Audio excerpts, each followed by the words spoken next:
2 अगस्त 2024 सावन शिवरात्रि पड़ रही है। दोस्तों, यह साल में बार बार नहीं आती है, यह साल में बहुत ही कम पड़ती है।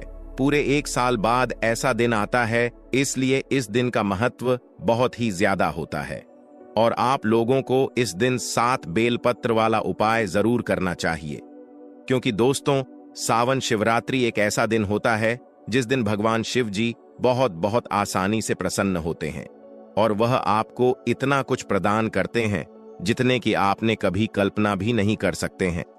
इसलिए यह मौका अपने हाथ से बिल्कुल भी जाने मत देना। तो इस दिन आप सभी लोगों को 7 बेलपत्र वाला एक बहुत ही छोटा सा और बहुत ही अचूक उपाय करना है। दोस्तों, यह एक ऐसा उपाय है जो कि पंडित जी ने अपने अभी की ही शिव महापुराण की कथा में बताए हैं।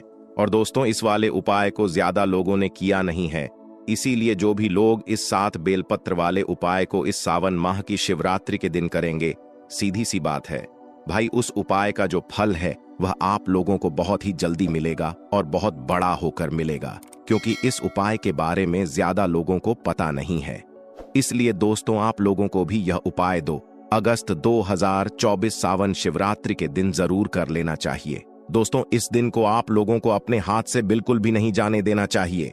दोस्तों, अगर आप लोग अपने घर धन प्राप्ति चाहते हो, आप लखपति बनना चाहते हो, करोड़पति बनना चाहते हो, आप चाहते हो कि आपके घर में पैसा आता रहे, कभी भी पैसा आना बंद हो गया है, तो दोस्तों आप लोगों को इस सावन शिवरात्रि के दिन, जो कि 2 अगस्त 2024 के दिन पड़ने वाली है, इस दिन 7 बेलपत्र वाला उपाय जरूर करना चाहिए। दोस्तों, इस उपाय को करने से आपके जीवन में कितनी भी समस्या क्यों ना हो, वह सारे समस्याओं का अंत हो जाएगा। आपके घर में धन नहीं आता है, धन आता भी है तो वह। और दोस्तों, इस उपाय में आप लोगों को 1 भी रुपया खर्च करने की जरूरत नहीं है। आपको सिर्फ 7 बेलपत्र की जरूरत पड़ेगी, जो कि आपको अपने घर के आसपास बहुत ही आसानी से मिल जाएगी। तो चलिए अब समझते हैं कि इस 7 बेलपत्र वाले उपाय को आपको कैसे करना है, किसको करना है, कि समय करना है। तो दोस्तों, सबसे पहले बात आती है कि यह 7 बेलपत्र वाला उपाय सावन शिवरात्रि के दिन करना किसको है। तो यहाँ पर हम आपको बता दें कि घर में जो माताएं बहनें होती हैं, घर की जो बड़ी माताएं बहनें होंगी, उनमें से कोई भी एक माता बहन जो है इस वाले उपाय को कर सकती है। जरूरी नहीं है घर के सभी सदस्यों को यह वाला उपाय करने की जरूरत नहीं है। पूरे परिवार का कोई एक सदस्य भी इस उपाय को करता है तो पूरे घर परिवार के सदस्य जनों को जो है इस उपाय को करने का फल मिल जाएगा। तो घर की जो बड़ी माताएं बहनें हैं, उनको यह 7 बेलपत्र वाला उपाय जरूर करना होगा, क्योंकि घर की माताएं बहनें जो होती हैं वह घर की लक्ष्मी होती है। और जब घर की लक्ष्मी कोई उपाय करती है तो निश्चित सी बात है घर में सुख शांति भी आती है, धन समृद्धि भी आती है और माता लक्ष्मी जी की कृपा भी होती है। तो चलिए अब बात करते हैं कि यह 7 बेलपत्र वाला उपाय के समय करना है। तो देखो, उपाय को करने का जो समय है, सुबह का समय है, प्रातः काल का समय है। लगभग जितना सुबह आप लोग इस उपाय को कर सकते हो उतना जल्दी करना, अन्यथा आप लोग 10, 11 और 12 बजे तक भी अगर आप लोग इस उपाय को करोगे तो चल जाएगा। यह वाला उपाय शाम के समय प्रदोष काल में भी कर सकते हो, इस बात का ध्यान रखना है। भले ही आप सावन शिवरात्रि के दिन रात के समय 12 बजे तक भी अगर आप लोग यह 7 बेलपत्र वाला उपाय कर लोगे तो भी चलेगा, कोई दिक्कत वाली बात नहीं है। और आपको इस उपाय को करने का जो फल है वह भी जल्दी मिलेगा और बहुत बड़ा होकर मिलेगा, क्योंकि इस दिन भगवान शिव बहुत ही प्रसन्न होते हैं। ठीक है, यह सारी बात तो आप लोगों को समझ आ गई होंगी। अब हम जानते हैं कि इस उपाय को करने के लिए आपको क्या क्या सामग्री की आवश्यकता पड़ेगी। तो सबसे पहली बात, इस उपाय का नाम है 7 बेलपत्र वाला उपाय। तो सीधी सी बात है, 7 बेलपत्र तो हमें इसमें लगेगी ही लगेगी। अब देखिए, 7 बेलपत्र की आप पहले से यहां पर तैयारी करके रख सकते हैं, क्योंकि हो सकता है कि आपको बेलपत्र ना मिले, इसलिए बेलपत्र आपको पहले से ही तैयारी करके रखना है। क्योंकि सावन शिवरात्रि का जो दिन रहेगा वह भगवान शिव जी बहुत दिन रहेगा, तो 7 बेलपत्र आप लोगों को आसानी से कहीं से भी मिल जाएंगी। मतलब आप चाहो तो ये उपाय के 7 बेलपत्र को कहीं से खरीद भी सकते हो, कहीं से तोड़कर भी ला सकते हो, कोई दिक्कत वाली बात नहीं है। और अगर आपको बेलपत्र ना भी मिले तो आप शिवलिंग में पहले से छड़ी हुई बेलपत्र को भी इस उपाय के लिए ले सकते हैं। तो आप कहीं से भी यह 7 बेलपत्र जुगाड़ कर लेना। अब देखो दोस्तों, यह वाला जो उपाय है, इस उपाय को करते समय शुद्धता का विशेष रूप से ध्यान रखिएगा। बस सावन शिवरात्रि के दिन प्रदोष काल या फिर सुबह सुबह प्रातःकाल जब आप लोग ये उपाय कर रहे हो, तो भाई स्नान करके शुद्ध होकर नए या धुले हुए वस्त्र पहनकर आप लोगों को तैयार हो जाना है और अपनी 7 बेलपत्र जो उपाय के लिए हैं वो लेकर बिल्कुल तैयार होकर खड़े हो जाना है। अब उपाय कैसे करना है वह भी हम आपको यहाँ पर बता देते हैं। अब देखिए, यह 7 बेलपत्र तो उपाय में होंगी ही होंगी, इसी के साथ में 1 लोटा जल भी आप लोगों को लेना है। वो कहां से लाओगे वह हम आपको बताते हैं। पर उपाय दोस्तों ये आपके घर से ही शुरू हो जाएगा और मंदिर में जाकर यह उपाय पूरा होगा। इस बात का भी आप लोग विशेष रूप से ध्यान रखना। तो जैसे ही आपके हाथ में जो है 7 बेलपत्र याद आती है और 1 लौटा आप लोग अपने पास में रख लेना। अभी आपको भरना नहीं है, मात्र खाली लौटा रख लेना। ठीक है, तो करना क्या है, आपके पास 7 बेलपत्र है और 1 लोटा अपने रख लिया अपने साथ में। अब देखो, यह 7 जो बेलपत्र हैं, यह 7 बेलपत्र 7 अलग अलग जगहों पर हमें समर्पित करनी है। वह 7 जगह कौन सी है वह हम आपको बताते हैं। इसी के साथ में दोस्तों, जैसा कि हमने आपको अभी बताया कि यह वाला जो उपाय है यह आपके घर से ही शुरू हो जाएगा। तो घर से शुरू कैसे होगा? इन 7 बेलपत्र में से जो पहली बेलपत्र होगी यह आपके घर में ही एक स्थान पर चढ़ेगी, जो कि है दोस्तों आपके घर का रसोई घर है ना। तो आपको क्या करना है, जब आप इस उपाय को करने की पूर्ण तैयारी कर लें, माताएं बहनें में से जो भी इस उपाय को कर रहा है, अगर वह इस उपाय को करने की पूर्ण तैयारी कर लें, तो भाई उसको अपनी 7 बेलपत्र को लेकर सबसे पहले कहां पर आना है? अपने ही घर के रसोई घर में आना है। घर के रसोई घर में उस स्थान पर आना है जहां पर माताएं बहनें अपने घर में पीने का पानी वाला स्थान या पीने का पानी रखती हो, चाहे वह आपका आहार हो, चाहे वह आपकी गुंडे हो, चाहे आपका घाघरा हो, चाहे वह आपका मटका हो। जिस मटके में से या जिस स्थान में से आप लोग पीने का पानी लेते हो, जिस घड़े में से लेते हो, उसके पास यहां पर आप लोगों को आ जाना है और इन 7 बेलपत्र में से पहली बेलपत्र निकालना है और पहली बेलपत्र को आपने उसी परिंदे के पास में रख देना है जिस बर्तन से या जिस घड़े से आप लोग पीने का पानी लेते हो। ठीक है, उस बर्तन के पास में आप लोगों को अपनी पहली बेलपत्र को समर्पित कर देना है। अंदर नहीं डालना है, जल के अंदर नहीं डालना है, उसी के पास में जहां पर आपका पीने का पानी रखा हुआ है, उसी के पास में एक अच्छी सी जगह देखकर पहली वाली बेलपत्र को आपको वहां पर शिव जी का नाम लेते हुए समर्पित कर देना है। ठीक है, अब जो हमने आपसे बोला था कि 1 लोटा आप लोग अभी खाली रखो, उस 1 लोटे को जो अभी आपके पास खाली लोटा रखा हुआ है, इस लोटे को आप अपने इसी गगरे में से भर लो, जिस गगरे के पास में अभी आपने जो है इस बेलपत्र को समर्पित किया हुआ है। मतलब कि जहां से आप अपना पीने का पानी भरते हो ना, उसी पानी में से आप लोगों को यह 1 लोटा जल अब भर लेना है। पहली बेलपत्र चढ़ाने के बाद अपना यह 1 लोटा जल आपको उसी परिंदे में से, उसी पानी में से भर लेना है जिस पानी में से आप लोग पीने का पानी लेते हो और जिस पानी के पास में आपने यह पहली बेलपत्र को समर्पित किया है। अब आपने 1 लोटा जल भी भर लिया। अब आपके पास बची है कुल 6 बेलपत्र। ठीक है, अब इन 6 बेलपत्र को कहां कहां पर समर्पित करना है आप लोग सुनो तो देखो। इन 6 बेलपत्र और अपने 1 लोटा जल को तैयार करके आप लोग अपने घर से निकल जाना।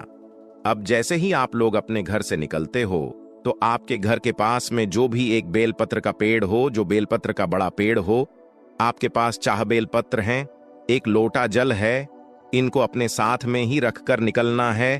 और जो भी एक बेलपत्र का बड़ा पेड़ आपके घर के आसपास जहां पर भी पड़ता है, आपको आप वहां पर चले जाना है। ठीक है, क्योंकि 7 अलग अलग जगह होंगी, 7 अलग अलग बेलपत्र है। हमारे पास तो पहली बेलपत्र तो हमने अपने घर के रसोई घर में बर्तन के पास समर्पित कर दी है। अब दूसरी बेलपत्र को लेकर जाओगे आप लोग यहाँ पर बेलपत्र के पेड़ के नीचे। बेलपत्र के पेड़ के नीचे जैसे ही पहुंच जाते हो, बेलपत्र का पेड़ बड़ा होना चाहिए, छोटा नहीं होना चाहिए। तो जैसे ही बेलपत्र के पेड़ के नीचे पहुंचते हो, अपना दूसरे नंबर की जो पत्र होगी उसे निकाल लेना और उसी बेलपत्र के पेड़ के नीचे शिव जी का नाम लेते हुए समर्पित कर देना। ठीक है, समर्पित जैसे ही कर देते हो, इसी बेलपत्र के ऊपर आपने जो अपने साथ में 1 लोटा जल लेकर आया हो ना, इसमें से थोड़ा सा जल उस बेलपत्र के ऊपर समर्पित कर देना है और श्री शिवाय नमः, ओम नमः शिवाय इस मंत्र का जाप करना। ठीक है, पूरा जल समर्पित नहीं करना है, क्योंकि थोड़ा सा जल आप लोगों को अपने लौटे का इसी बेलपत्र के ऊपर समर्पित कर देना है। अब वहां से भी आपको उठ जाना है। अब आपके पास बची है 5 बेलपत्र और 1 लौटा जल, जो आपके पास अभी आपने थोड़ा सा चढ़ाया। तो अब भाई जो तीसरे नंबर की बेलपत्र है, ये तीसरे नंबर की बेलपत्र को लें कर आप पहुंच जाओगे सीधा अपने घर के पास में जो भी शिव मंदिर हो, शिवालय हो, जहां पर शिव जी की शिवलिंग और नंदी जी विराजित हो, वहां पर पहुंच जाना है। ठीक है, तो जैसे ही तीसरे नंबर की बेलपत्र लेकर आप भगवान शिव जी के मंदिर में पहुंचते हो, तो सीधा शिवलिंग के पास में नहीं जाना है। इस तीसरे नंबर की बेलपत्र को लेकर आपको नंदी बाबा के पास में आकर रुक जाना है ना? इस बात का ध्यान रखना। तीसरे नंबर की बेलपत्र को जैसे ही नंदी बाबा के पास में आकर रुक जाते हो, तो भाई आप लोग देखना कि नंदी बाबा का एक पैर कोई सा उठा हुआ होगा। देख लेना, कोई उठा हुआ होगा या तो मुड़ा हुआ होगा। किसी को मुड़ा हुआ भी दिखता है, वह किसी को उठा हुआ भी देखता है। तो भाई आप लोगों को जो है वो वाला पैर देख लेना, जो मुड़ा हुआ हो या उठा हुआ हो। आपको उस उठे हुए या मोड़े हुए पैर के पास में अपनी यह तीसरे नंबर वाली जो बेलपत्र होगी, इसको समर्पित कर देना है। ठीक है, यह जो तीसरे नंबर वाली बेलपत्र आप लोग नंदी के उठे हुए पैर के पास समर्पित करोगे ना, यहां पर आप लोगों को कोई भी जल समर्पित नहीं करना है। इस बात का ध्यान रख लेना। ठीक है, समझ गए। अब चौथे नंबर की बेलपत्र की बात करते हैं कि यह कहां पर समर्पित होगी। तो ये जो बेलपत्र है, यह आपको लेकर आ जाना है भगवान शिव जी के शिवलिंग के पास में। तो शिवलिंग जहां पर विराजित हो, वहां पर आप लोगों को आ जाना है और शिवलिंग के ऊपर आप लोग सबसे पहले माता अशोक सुंदरी जी का स्थान पर समर्पित करना है। जलाधारी के बिल्कुल बीचों बीच में होगा। जलधारी कहां पर होती है? शिवलिंग रखा हुआ होता है। जलाधारी के ऊपर जो जलाधार ही होती है, जहां से जल बहता और नीचे गिरता है। ठीक है, तो जो जलाधारी होगी, जलाधारी के बिल्कुल बीचों बीच का जो हिस्सा होगा, वो होगा माता अशोक सुंदरी जी का स्थान। तो आपको क्या करना है? अपनी चौथे नंबर की जो बेलपत्र है, इस चौथे नंबर की बेलपत्र को आपको माता अशोक सुंदरी जी वाले स्थान पर समर्पित कर देना है।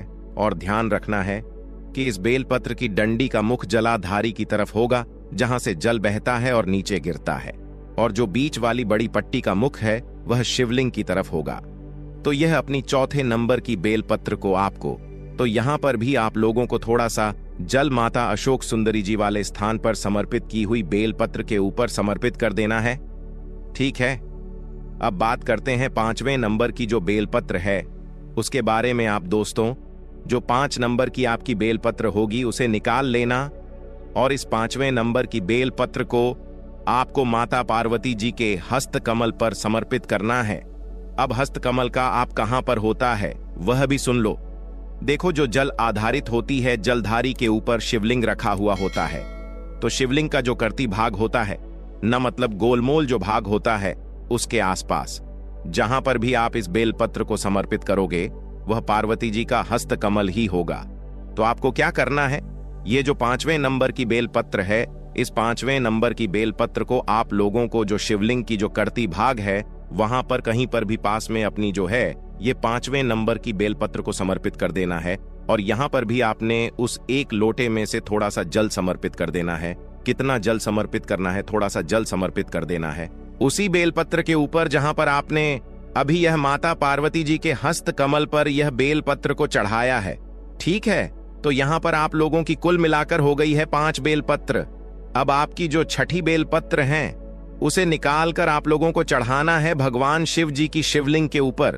तो शिवलिंग के पर आप लोगों को यह छठी बेलपत्र को चढ़ाना है। बस इस बात का ध्यान रखना कि आप जिस तरफ से इस बेलपत्र को चढ़ा रहे हो, उस तरफ आपकी इस बेलपत्र की पत्ती का मुख होना चाहिए और आपकी विपरीत दिशा में इस बेलपत्र की डंडी का मुख होना चाहिए। जो बीच वाली बड़ी पट्टी होगी, इस पट्टी का मुख आपके की तरफ होना चाहिए। जिस तरफ से भी आप इस बेलपत्र को भगवान शिव जी के शिवलिंग के ऊपर चढ़ा रहे हो, है ना, तो शिवलिंग के ऊपर जैसे ही आप लोग इस बेलपत्र को चढ़ा देते हो, तो इसके ऊपर भी, इसी बेलपत्र के ऊपर भी आपको थोड़ा सा जल यहां पर वापस से समर्पित कर देना है। तो अब आपके पास बची है दोस्तों एक बेलपत्र, मतलब 7वें और आखिरी बेलपत्र। तो आखिरी वाली जो बेलपत्र होगी, इसको आपको क्या करना है वह बहुत ही ध्यान से सुन लो।